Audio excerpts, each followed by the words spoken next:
पहले जो अंडमान में रहते थे, क्या वो बाहर के इंसानों को खा जाते थे? क्या इसीलिए कहा जाता है इस जगह को काला पानी? ऐसा क्या होता था सेलुलर जेल में? जो व्यक्ति एक बार यहाँ आता वो वापस क्यों नहीं जा पाता?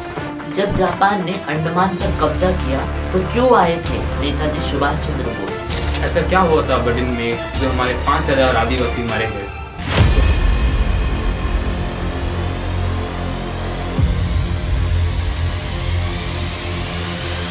हेलो एवरीवन, मैं हूं संजू और मैं हूं जिग्गू।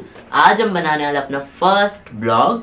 हम बताने वाले हैं द प्राचीन इतिहास of Andaman and Nicobar islands. Chola साम्राज्य। सबसे पहले लगभग 1000 ईस्वी में चोल राजा राजेंद्र चोला और विजय यहाँ अंडमान आए। राजा चोला के बेटे राजेंद्र चोला को द ग्रेट गंगाईकोंडा चोला के नाम से भी जानते हैं। इसका अर्थ है वह चोल जिसने गंगा पर विजय प्राप्त की। उन्होंने अंडमान को यूज किया as a strategic naval base against Srivijaya empire. यह इंडोनेशिया का एकमात्र ऐसा साम्राज्य था जो कि राजेंद्र चोला के निशाने पर था और उन्होंने इस पर कब्जा करके भी दिखाया था। चोल साम्राज्य ने अंडमान को मानकवरम नाम दिया। यह एक तमिल शब्द है जिसका अर्थ है नग्न भूमि। अंग्रेजों का कब्जा। ईस्ट इंडिया कंपनी पहली बार भारत 1608 में आए और अंडमान 1788 में आए। 1789 में ब्रिटिशर्स ने चाटामेलन में एक नेवल बेस भी सेट किया और इन्होंने यहाँ एक कॉलोनी भी बसाया।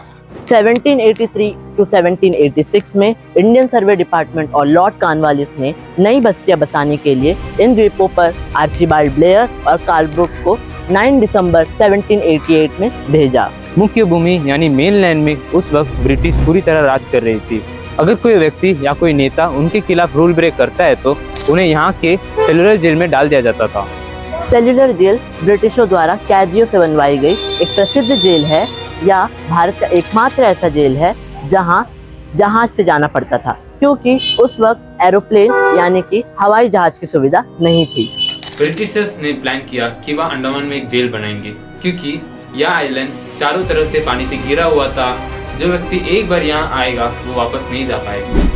ब्रिटिशर्स ने 1896 में इस जेल को बनवाना शुरू किया और यह मात्र 10 सालों में यानी कि 1906 में बनकर तैयार हो गया। इस जेल को बनाने में कितने रुपए लगे? आखिर कितने कमरे हैं इस जेल में? इस जेल में कौन कौन से क्रांतिकारी को सजा हुई थी? इस जेल को कितने भागों में बनाया गया था? इस जेल में अब कैदी क्यों नहीं रहते? इन सभी सवालों का जवाब आपको मिलेगा हमारे the dark history of cellular jail video में, तो जरूर उस वीडियो को भी देखना। अंडमान एंड निकोबार का सबसे बड़ा बाजार अबडीन बाजार, जहां हम यूजुअली शॉपिंग करने आते हैं, क्या आपको पता है?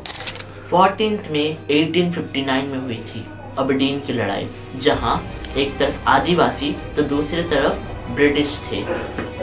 14 मई 1859 को आदिवासियों ने अटलांटा पॉइंट से एक हमला किया और ये हमला अबडीन पर ब्रिटिश के खिलाफ हुआ और अंग्रेजों ने इस युद्ध का मुंह तोड़ जवाब दिया और इसमें 5000 आदिवासियों की जान चली गई। इन जाबाज 5000 आदिवासियों को याद करने के लिए अंडमान पोर्ट ब्लेयर के राजीव गांधी वाटर कॉम्प्लेक्स में एक स्मारक बनाया गया है। जापानियों द्वारा कब्जा।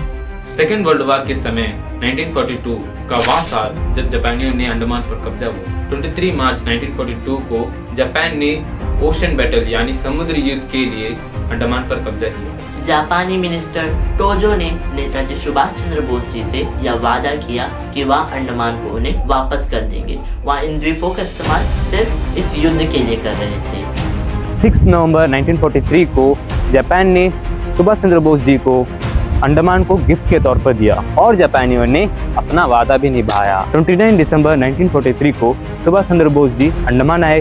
उन्होंने इन द्वीपों को स्वराज एवं शहीद द्वीप का नाम दिया। उन्होंने अंडमान का नाम शहीद द्वीप रखा और निकोबार का नाम स्वराज द्वीप रखा था। इसीलिए जब हमारे प्राइम मिनिस्टर श्री नरेंद्र मोदी जी अंडमान आए थे तो उन्होंने हैवलॉक का नाम बदलकर स्वराज द्वीप रखा और नील आइलैंड का नाम बदलकर शहीद द्वीप रखा। 30 दिसंबर 1943 को सुभाष चंद्र बोस जी ने पहला तिरंगा यही हमारे अंडमान के जिमखाना मैदान, जिसे अब नेताजी स्टेडियम कहा जाता है, इसीलिए इस जगह को अब फ्लैग पॉइंट का नाम दिया गया है। जापानीज और ब्रिटिशर्स के बीच सेकेंड वर्ल्ड वॉर में अंडमान एंड निकोबार आइलैंड को लेकर एक युद्ध छिड़ गया था, जिसमें जापान ने ब्रिटिश के खिलाफ चाटम आइलैंड में एक बम फेंक दिया था। जहां बम गिरा उसे बॉम्ब पिट का नाम दिया गया और इस युद्ध में जापान की जीत हुई, जिसके बाद जापान ने अंडमान एंड निकोबार को भारत को सौंप दिया। और इसके बाद 1947 में ब्रिटिश के कब्जे से स्वतंत्र हुआ भारत और इसके साथ ही चोल, ब्रिटिश और जापानियों के पिंजरे से मुक्त होकर स्वतंत्र आसमान में उड़ा अंडमान का वह पक्षी जो ना जाने कितने ही वर्षों इनके कब्जे में था और अंडमान निकोबार द्वीप समूह बन गया भारत का पहला यूनियन टेरिटरी। फिर इस आइलैंड में कभी पीछे मुड़कर ना देखा और विकास के पथ पर चल पड़ा। The country is building a mega transshipment port in the Andaman and Nicobar Islands, estimated to cost $5 billion. Andaman एक ऐसी धरती है जहां पानी, प्रकृति, पर्यावरण, पुरुषार्थ, पराक्रम, परंपरा, पर्यटन, प्रबोधन और प्रेरणा सब कुछ है। देश में ऐसा कौन होगा जिसका मन अंडमान आने का नहीं करता है।